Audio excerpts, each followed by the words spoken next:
એક જ કંપનીને ત્રણ વાર ચોરીને અંજામ આપનાર ગેંગને આખરે જીઆઈડીસી પોલીસે ગણતરીના દિવસોમાં ઝડપી પાડી હતી.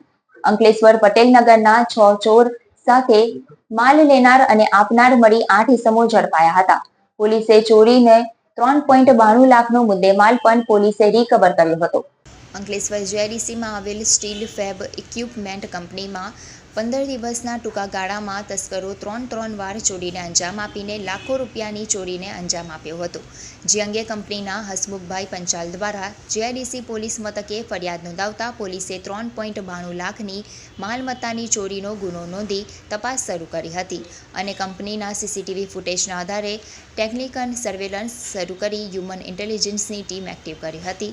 જેમાં હ્યુમન ઇન્ટેલિજન્સની ચોક્કસ માહિતીના આધારે ચોરીને અંજામ આપનાર રાજેશ દાડમચંદ જૈન, અનવર ઉદયસિંહભાઈ રાઠવા, અરુણ હરેશભાઈ વસાવા, મુકેશ ઠાકોરભાઈ જોગી, સતીશ પ્રભાતભાઈ રાઠવા, રાહુલ મુકેશભાઈ વસાવા, આશિષ કુમાર સત્યનારાયણ સાહુ અને મુકેશ રમન તડવીને ઝડપી પાડ્યા હતા. તસ્કરો પાસેથી પોલીસે ચોરીનો 3.92 લાખનો મુદ્દેમાલ પણ રિકવર કર્યો હતો.